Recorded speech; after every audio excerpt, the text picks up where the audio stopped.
pouvez rester debout. Nous allons allumer ce matin la bougie de la paix. On a allumé la semaine dernière la bougie de l'espérance et je vais lire en Ésaïe 9, le verset 5. En effet, un enfant nous est né, un fils nous a été donné, et la souveraineté reposera sur son épaule. On l'appellera merveilleux conseiller, Dieu puissant, Père éternel, Prince de la paix. Nous allumons aujourd'hui la deuxième bougie qui représente aussi Jésus comme Prince de paix. Vous voyez qu'il y en reste encore 3 qui vont nous mener jusqu'à ce temps de Noël. Vous pouvez vous asseoir. Et donc on continue notre série aujourd'hui sur l'Avent. Donc l'Avent, c'est la période avant Noël où on prend le temps aussi de se rappeler de la venue de Jésus sur la terre et de pourquoi il est venu. Et je ne sais pas vous, mais c'est une merveilleuse occasion de discuter de ça entre voisins, avec vos collègues, avec vos amis, avec votre famille. La période de Noël n'a jamais été aussi intense et on n'a jamais autant parlé de Jésus pendant la période de Noël. Et donc c'est vraiment maintenant que nous pouvons discuter ensemble de pourquoi. Pourquoi est-ce qu'on fête Noël? Pourquoi est-ce qu'on a ce sapin ici très joli? Pourquoi on a des cadeaux? Pourquoi on se retrouve en famille? Quelle est la vraie signification de Noël? Donc ne manquons pas une occasion de discuter de ça avec nos amis, avec notre famille, nos voisins, pour aussi connaître la vraie signification de Noël. Ce matin, nous allons parler de paix. Donc le texte que nous avons lu dans Ésaïe chapitre 9, verset 5, parle de Jésus comme étant le prince de la paix. Et donc nous allons voir tout d'abord que Jésus est le prince de la paix. Pourquoi est-ce qu'on dit que Jésus est le prince de la paix? Nous allons voir ensuite que Jésus, en étant prince de paix, restaure d'abord la relation entre Dieu et les hommes, et puis ensuite la relation entre les hommes eux-mêmes. Alors d'abord, Jésus, prince de paix, ça veut dire quoi? Et au regard de l'actualité, on peut se dire, waouh, où est la paix aujourd'hui? Où est la paix? Il y a d'abord cette guerre au Proche-Orient qui n'a jamais été aussi intense dans les 70 dernières années du conflit. Il y a toujours la guerre en Ukraine, juste pas très loin de chez nous. Et il suffit de taper carte de conflit dans le monde, dans Google, et en fait c'est impressionnant. On est vraiment privilégié en Belgique. Une grande partie du monde, peut-être les 2/3, est en conflit armé, en conflit ouvert pour des territoires. Au-delà des guerres territoriales, on voit bien aussi que les inégalités se creusent entre les plus riches, les moins riches. Les inégalités se creusent entre les différentes communautés. Les inégalités se creusent aussi dans les tensions avec différents quartiers. Et puis les conflits s'invitent aussi dans nos maisons, dans nos familles, dans nos relations. Et une petite statistique ici nous dit que avec 53% de divorces, la Belgique compte parmi les pays dans lesquels il y a le plus de divorces en Europe. Un enfant sur 3 vit avec des enfants séparés. Des conflits armés pour des territoires, des conflits dans nos villes mêmes, des conflits dans nos familles mêmes. Où est la paix? Où est la paix? Qu'est-ce que ça veut dire du coup Jésus, prince de paix, dans un monde où les conflits sont quotidiens? Quand on regarde dans la Bible, paix, qui est le mot hébreu shalom, veut dire 2 choses. Ça veut d'abord dire absence de conflit, mais ça veut aussi dire paix intérieure. C'est aussi cette tranquillité que nous pouvons avoir même dans la tempête, dans notre être intérieur.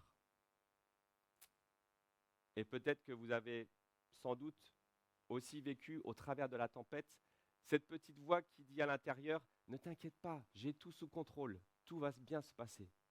Ça, c'est ce on peut ressentir comme étant la paix intérieure.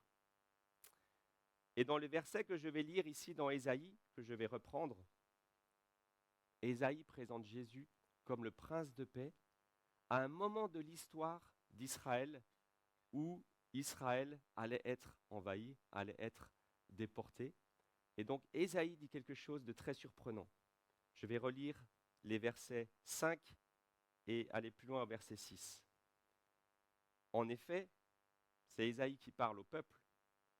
Un enfant nous est né, un fils nous a été donné, et la souveraineté reposera sur son épaule. On l'appellera merveilleux conseiller, Dieu puissant, Père éternel, Prince de la paix. Verset 6. Étendre la souveraineté, donner une paix sans fin au trône de David et à son royaume, l'affermir et le soutenir par le droit et par la justice, dès maintenant et pour toujours. Voilà ce que fera le zèle de l'Éternel, le Maître de l'univers. Donc Jésus est appelé le prince de paix, et je me suis dit, mais alors, quand Jésus était sur terre, est-ce qu'il a montré la paix? Est-ce qu'il a montré qu'il était le prince de paix? Et j'aimerais vous donner 2 exemples. Le premier, c'est lorsque Jésus était dans la barque avec ses disciples et que la tempête a éclaté, Jésus dormait et ses disciples étaient dépassés par ce qui se passait, la tempête frappait fort. Matthieu rapporte que la tempête était si grande que les vagues recouvraient la barque. Et quand les disciples réveillent Jésus et qu'ils lui disent « Seigneur, Seigneur, nous allons mourir, fais quelque chose », Jésus répond « Pourquoi êtes-vous si craintifs, homme de peu de foi ?» Puis il se lève et calme la tempête. Jésus, prince de paix, calme la tempête, calme les éléments déchaînés autour de lui. On peut imaginer, voyez-vous, le contraste entre la tempête et les disciples complètement affolés et Jésus en paix, complètement endormi, reposé et qui se lève normalement, sans panique. Un autre exemple nous est donné en Jean au chapitre 11, lorsque Lazare, l'ami de Jésus, est mort. Et à ce moment-là, Jésus se trouve à 1 journée de marche de là où est Lazare. Et quand on vient lui dire « Lazare est mort », que fait Jésus? Le texte nous dit qu'il reste encore 2 journées là où il est, avant d'aller voir Lazare. Ensuite, il arrive, 1 journée de marche, et Marthe, la sœur de Lazare qui était là et qui avait sans doute trouvé le temps super long, elle lui dit « Seigneur, si tu avais été là, mon frère ne serait pas mort. » Et Jésus lui répond « Ton frère ressuscitera. » Donc là aussi, nous voyons que Jésus a la paix. Jésus a tardé à venir. Et le texte ne nous dit pas pourquoi. Pourquoi est-ce que Jésus a tardé à venir? Moi, si on me dit ton frère est en train de mourir, ton ami est en train de mourir, je me dépêche d'y aller. Et je pense que Jésus a pris le temps parce qu'il avait l'assurance. Il savait que la vie et la mort de Lazare étaient entre ses mains. Et donc, il n'avait pas besoin de paniquer. Il n'avait pas besoin de courir. Il n'avait pas besoin de se précipiter parce qu'il était maître de la situation. Et ces 2 exemples nous montrent que Jésus est maître de la situation, que Jésus apporte la paix. Si on se replonge dans la première nuit de Noël, il y a aussi un contraste intéressant dans cette première nuit de Noël. Parce que toute la ville de Bethléem, où Jésus allait naître, était en complète effervescence, en complète agitation. À ce moment-là, c'était un grand recensement de toute la population. Et c'est pour ça que Joseph et Marie étaient allés à Bethléem. Et il y avait tellement de monde dans la ville qu'ils n'avaient pas de place à l'hôtel. C'est pour ça qu'ils se sont retrouvés dans les tables. Et donc la ville était complètement en effervescence, en agitation. En plus de ça, le roi Hérode voulait tuer Jésus. Donc imaginez l'agitation au palais royal pour essayer de trouver Jésus et le tuer. Et d'ailleurs, ce qu'a fait Hérode, c'est qu'il a fait tuer tous les enfants de moins de 2 ans pour être autour de Bethléem, pour être sûr au moins d'avoir tué Jésus, le prince de paix. Donc grande agitation. Mais au milieu de cette agitation, on a cette image du petit bébé dans l'étable, du petit bébé Jésus, le prince de paix, dans l'étable, en complète paix avec Dieu lui-même. Donc on peut se poser la question sur quoi repose la paix du chrétien, finalement. Je pense 3 choses.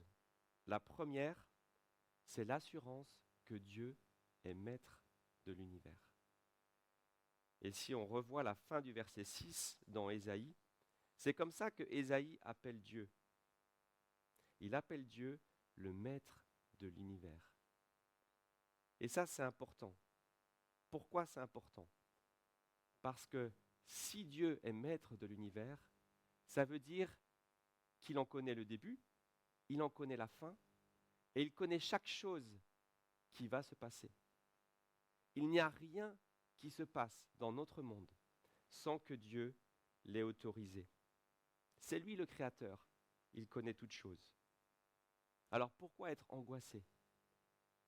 Pourquoi être en panique quand on sait que le maître de l'univers tient toutes choses entre ses mains? La Bible nous dit même que chaque cheveu de notre tête est compté. D'abord, assurance que Dieu est maître de l'univers.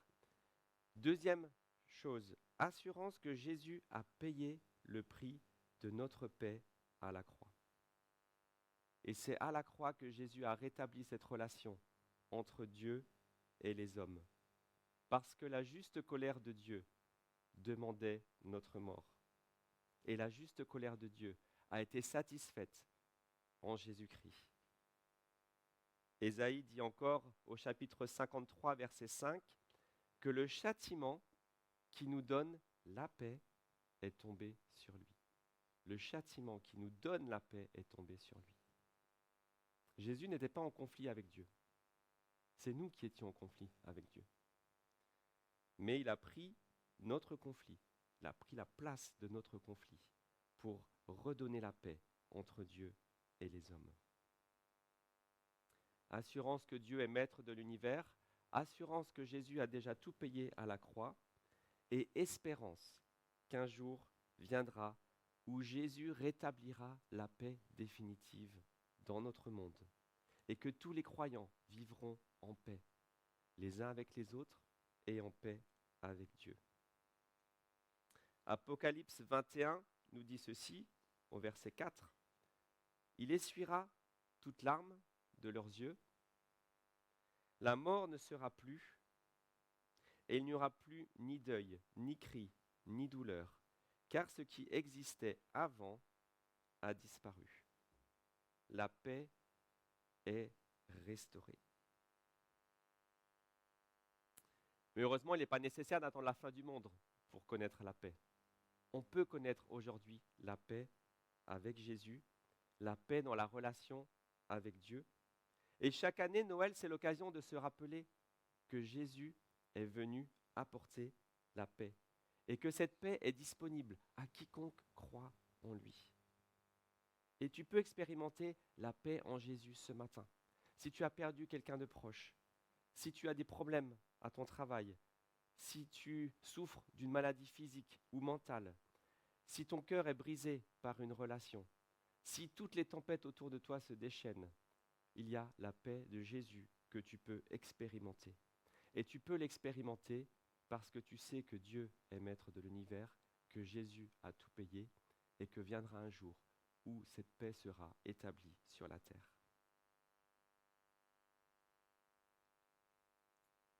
Matthieu 11, Jésus dit ceci en Matthieu 11, « Venez à moi, vous tous qui êtes fatigués, et je vous donnerai du repos. » Venez à moi et je vous donnerai la paix. Donc de quoi avons-nous peur? Qu'est-ce qui nous fatigue? Qu'est-ce qui nous angoisse? Et s'il existait une paix qui surpasse toutes vos peurs, une paix profonde que seul Jésus peut donner, car il est lui-même le prince de la paix. Donc nous avons vu que Jésus est prince de paix et nous allons voir maintenant qu'il a restauré la relation entre Dieu et les hommes. Et donc j'aimerais vous poser une question. D'après vous, quand est-ce qu'ont eu lieu les deux premiers conflits de l'humanité? Les deux premiers conflits de l'humanité. Il faut remonter au début de la Bible, en Genèse 3, avec Adam et Ève. Adam et Ève étaient en pleine harmonie avec Dieu, ils étaient en paix avec Dieu. Et puis est venu l'arbre défendu, ils ont mangé de l'arbre défendu et ils ont été chassés du jardin d'Éden. À ce moment-là, l'homme est entré en conflit avec Dieu. À ce moment-là, il a perdu la paix. Ça, c'est le premier conflit de l'humanité. Le deuxième conflit de l'humanité arrive juste derrière, Genèse 4. Caïn et Abel, les deux frères, entrent en conflit l'un avec l'autre et Caïn tue son frère Abel. Deuxième conflit de l'humanité. Et c'est maintenant la relation horizontale entre les hommes qui est en conflit et qui est brisée. C'est la conséquence immédiate entre briser la relation verticale avec Dieu. Il ne peut pas y avoir de paix horizontale sans que la paix verticale avec Dieu soit résolue. On peut rechercher la paix sur ce monde. On peut rechercher la paix dans nos relations. Mais on n'y arrivera pas si on ne répare pas d'abord la paix avec Dieu. Alors pourquoi? Parce que nous sommes faits à l'image de Dieu. Et que Dieu est joie, bonté, patience, paix, amour. Et que dans sa grâce, il nous a transmis ce caractère. Et donc, en tant qu'humains, nous recherchons la paix. Nous recherchons l'amour, nous recherchons la bonté, nous recherchons la joie.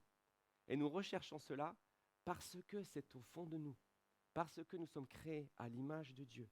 Chrétiens ou pas chrétiens, nous sommes créés à l'image de Dieu et nous recherchons une relation de paix. Et c'est pour ça que nous souffrons aujourd'hui des relations conflictuelles, des conflits armés, des conflits dans notre famille. Pourquoi? Parce qu'il y a un bug. Nous ne sommes pas designés pour vivre des relations conflictuelles. Nous sommes designés pour vivre des relations de paix, des relations d'harmonie.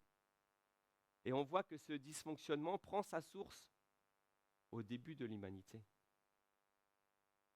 Et donc pour rétablir la relation de paix entre les hommes, il faut déjà rétablir la relation de paix entre Dieu et l'homme, relation verticale. Et la mission de Jésus sur terre, c'était ça, son objectif. C'était le but ultime de Jésus, de rétablir cette relation verticale pour que nous puissions bénéficier d'une meilleure relation horizontale. Romains 5, verset 1. Ainsi donc, déclarés justes sur la base de la foi, nous avons la paix avec Dieu, par l'intermédiaire de notre Seigneur Jésus-Christ. Nous avons la paix avec Dieu par l'intermédiaire de notre Seigneur Jésus-Christ. Alors lorsque vous allez recevoir votre cadeau à Noël, pensez à cela. Pensez au plus grand cadeau jamais offert à l'humanité. Le troisième point, c'est rétablir la relation entre les hommes eux-mêmes grâce à Jésus.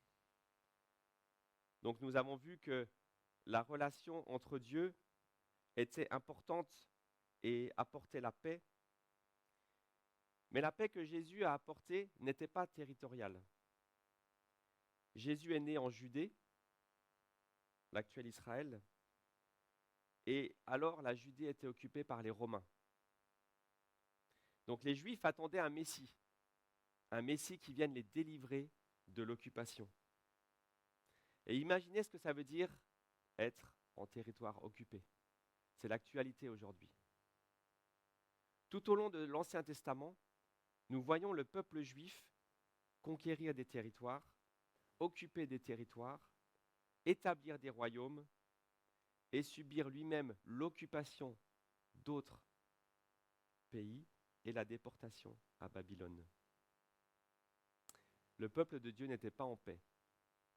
C'est bien pour cela qu'Ésaïe annonce la venue du prince de la paix. Et maintenant, à l'époque de Jésus, lorsque Jésus naît, le peuple juif subit lui-même l'occupation.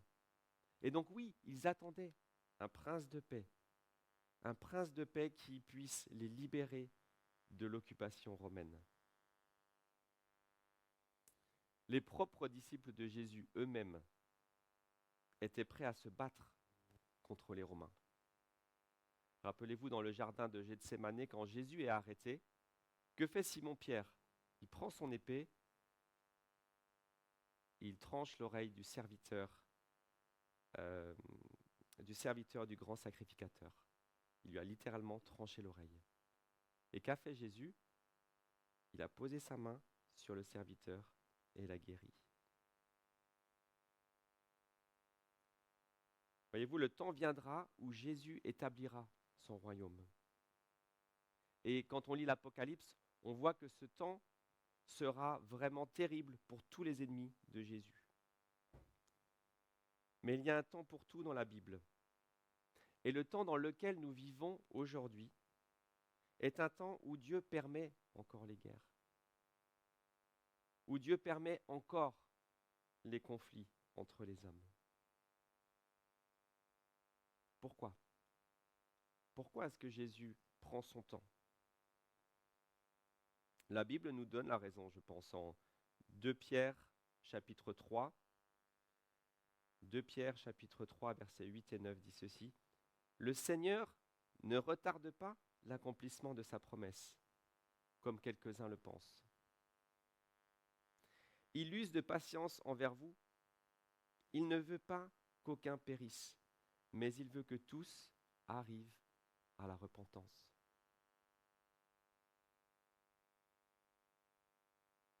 Je pense que ça, c'est un bon verset qui permet aussi de comprendre pourquoi est-ce que Jésus accepte encore tout ce qui se passe dans notre monde. J'aimerais vous raconter une histoire qui montre que même au cœur de la guerre, il y a une lueur d'espoir, une lueur de paix.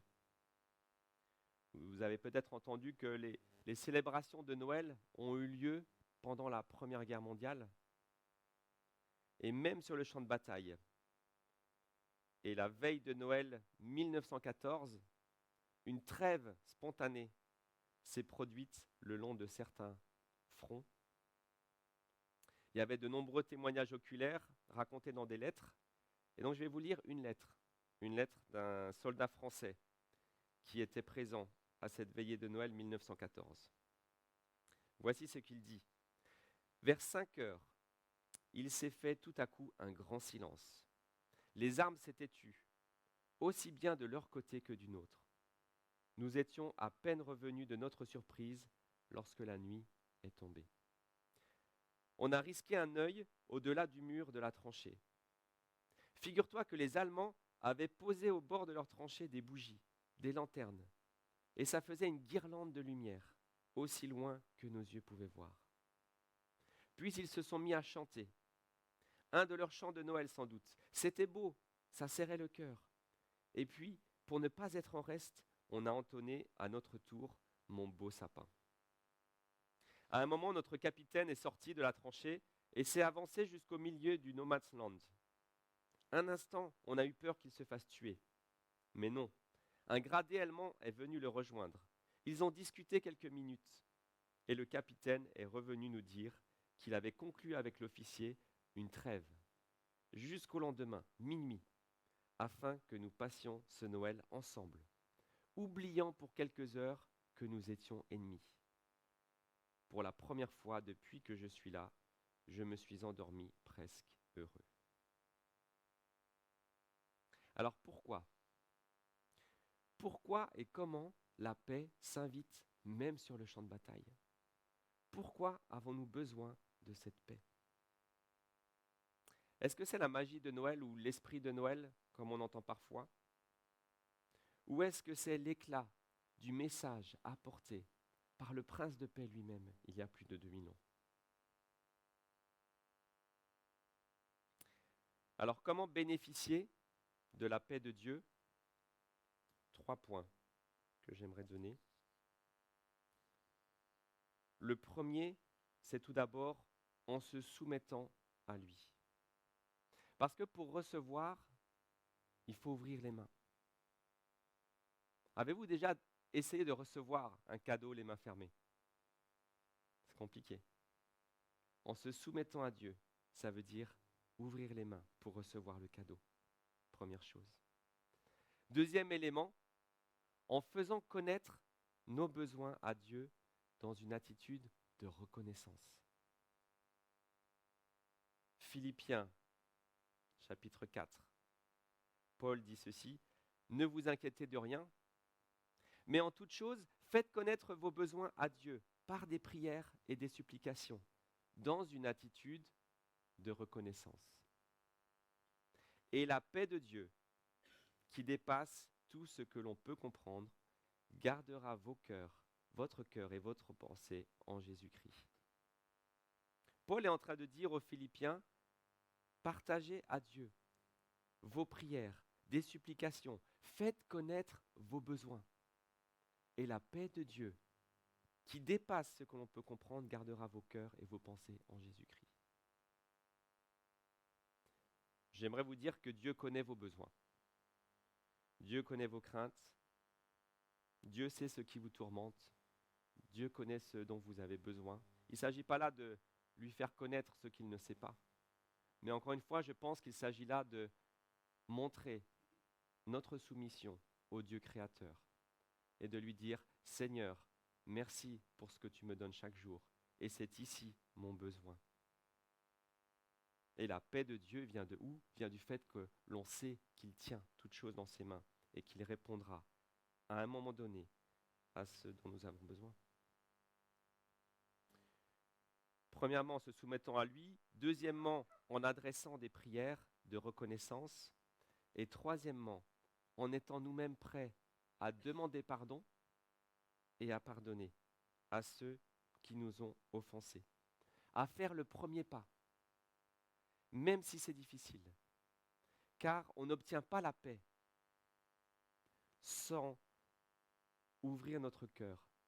On n'obtient pas la paix si on retient de l'amertume, si on retient de la rancœur. Hébreux 12, verset 14, dit ceci. Recherchez la paix avec tous et la progression dans la sainteté. Sans elle, personne ne verra le Seigneur. Recherchez la paix. Ici, l'auteur s'adresse plutôt à l'Église, plutôt aux frères et sœurs de l'Église. Et donc cette paix à l'intérieur même de l'Église est à chérir. Cette paix entre frères et sœurs est plus importante que toute autre chose. Lorsque nous louons Dieu, comme nous l'avons fait ce matin, lorsque nous chantons à Dieu, nous louons dans une relation verticale avec Dieu. Mais nous louons aussi dans une relation horizontale avec nos frères et sœurs. Nous sommes en communion les uns avec les autres, nous dit la Bible. Nous allons tout à l'heure partager la scène, le repas du Seigneur, qui est accessible uniquement à travers la paix en Jésus. Là aussi, une paix verticale, mais ce temps de communion que l'on prend ensemble, on le prend justement ensemble. Ça veut dire qu'on se met aussi ensemble en tant que corps de l'Église, en tant que peuple de Dieu, pour partager ensemble la scène.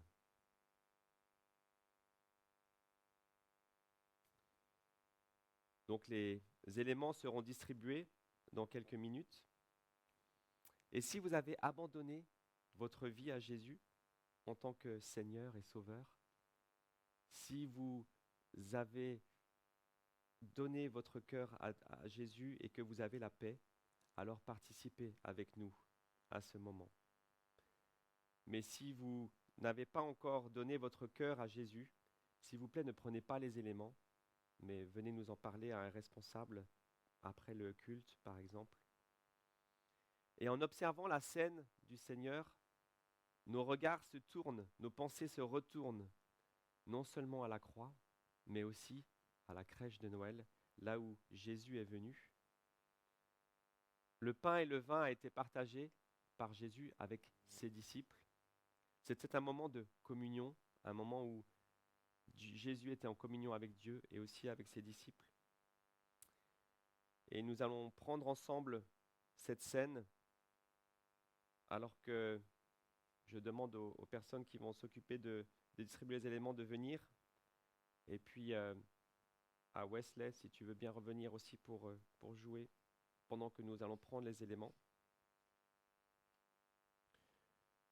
Le corps de Jésus est brisé pour nous. Son sang est versé pour nous. Sa mort sur la croix. Son œuvre de salut pour nous, pour restaurer la paix entre Dieu et les hommes. Et donc, une fois que vous avez le pain et le vin, s'il vous plaît, gardez les éléments pour que nous puissions les prendre ensemble, les partager ensemble. Pendant que les éléments sont distribués, je vais lire un passage dans 1 Corinthiens 11, versets 23 à 26. Car j'ai reçu du Seigneur ce que je vous ai enseigné. C'est que le Seigneur Jésus, dans la nuit où il fut livré, prit du pain. Et après avoir rendu grâce, le rompit et dit, « Ceci est mon corps, qui est rompu pour vous. Faites ceci en mémoire de moi. » De même, après avoir soupé, il prit la coupe et dit, « Cette coupe est la nouvelle alliance en mon sang. Faites ceci en mémoire de moi, toutes les fois que vous en boirez. »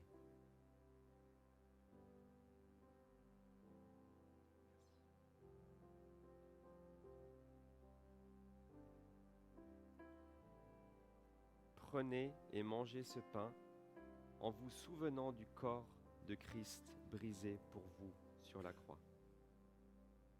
Mangez.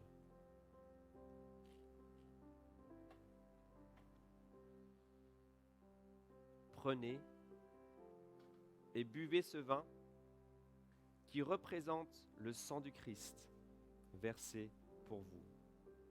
Buvez.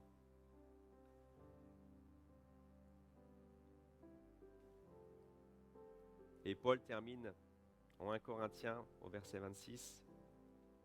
Car toutes les fois que vous mangez ce pain et que vous buvez cette coupe, vous annoncez la mort du Seigneur jusqu'à ce qu'il vienne. Amen. Je vais prier pour terminer. Seigneur, merci pour ces éléments que nous avons pu prendre, qui nous rappellent ta crucifixion sur la croix, qui nous rappellent ta résurrection, et qui nous rappellent que tu as fait cela pour rétablir la paix entre Dieu et les hommes, et que c'est cette réparation qui fait que nous puissions aujourd'hui aussi bénéficier de la paix avec nos frères et sœurs. Merci pour ce sacrifice. Merci pour ta venue sur la terre. Aide-nous à nous rappeler chaque jour la paix que tu apportes en Jésus. Nous te remercions pour cela. Amen. Les dîmes et les offrandes vont passer. Donc si vous avez à cœur de partager, vous pouvez. Les visiteurs, on vous encourage à y mettre la carte Connect qui nous permet de vous envoyer quelques informations sur notre Église. Et puis nous allons continuer dans la louange.